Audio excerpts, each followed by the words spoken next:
What's up, good people? Mark Holmes here, and as always, I want to say thank you all for watching, commenting, subscribing, and being part of the Joe Boo Sports Report. Without you guys, as well as you ladies, you know that this literally does not work. Hope everybody's ready for game day. I know I am. It's going to be quieter than usual because the Cowboys aren't playing until tomorrow, and so I'm just going to fix just a few things for the game day meal.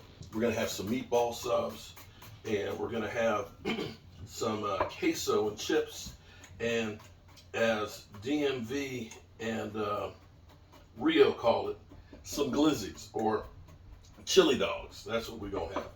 And we're going to be watching, kicking back, relaxing, and seeing what everybody else is going to do in the NFC East before us and the Giants play tomorrow night. This week has been an interesting week, to say the least, with Jerry Jones talking about a quarterback controversy and Steve Young talking about Dak Prescott could learn from watching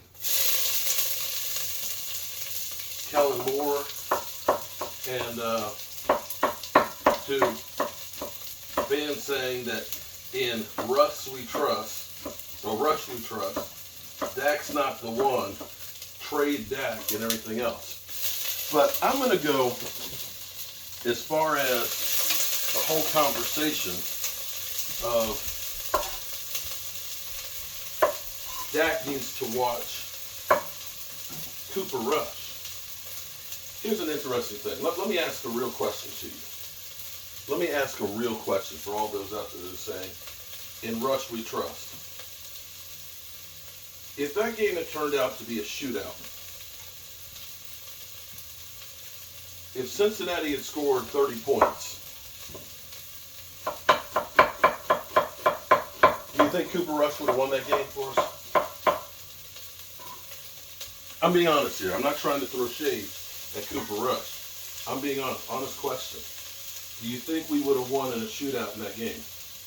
Do you think that Cooper Rush has the tools to do that?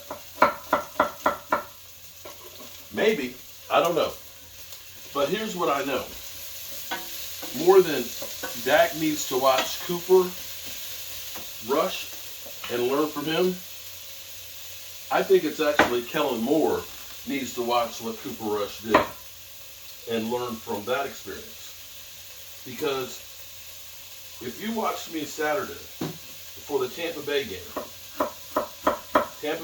I said, here's what I would do, is with the new offensive line that's very young, a rookie just getting started, wide receivers that haven't played before, you rely on 12 personnel, you rely on the running game, you rely on play action. Don't go out there slinging the rock, 40, 50 times and not running the football.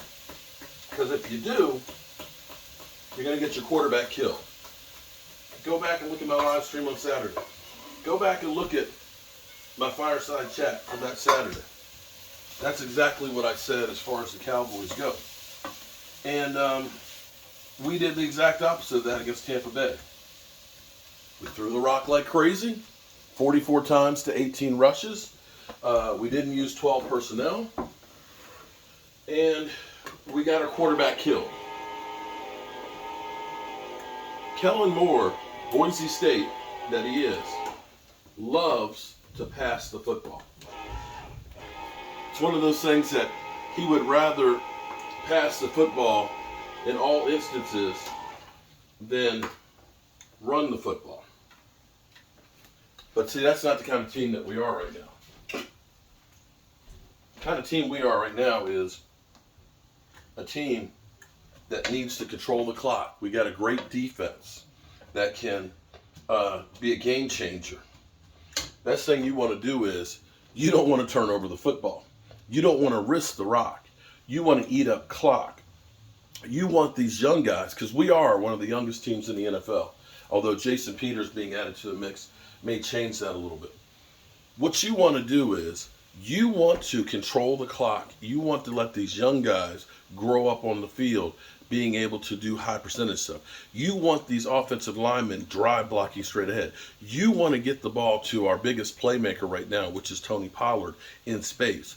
You want the defenses having to crash the offensive line and put 8 men in the box, and then you start doing play action and getting those RPOs, getting those easy places where you're basically putting a cornerback on an island, because it's either, do I chase the quarterback or do I stick with the receiver? And there is no right answer for that guy. He's going to lose in that situation. And that's where Kellen Moore, I worry that we've got really good players. We have a good team. But having a good team without a good coach that understands time, situation, distance, and what's working doesn't mean anything. There's been many a player out there that has been destroyed because the coaching sucks. Take our defense from 2020. You have a lot of the same guys that were there for 2021. Mike Nolan to Dan Quinn. Major difference. And that's my biggest worry for the Cowboys as we get into Monday night.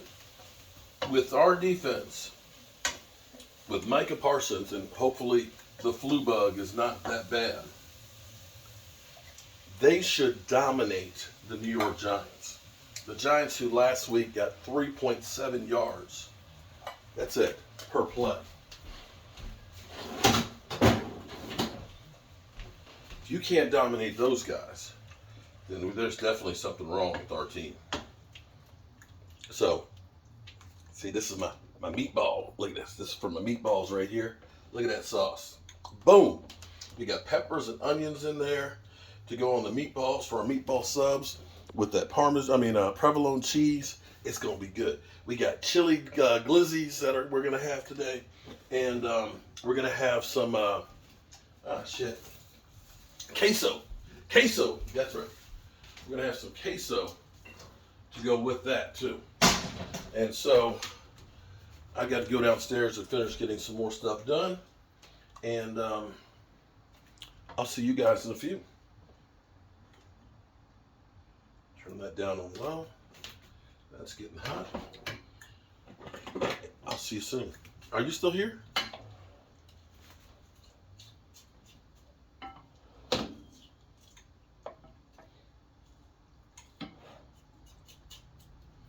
Peace.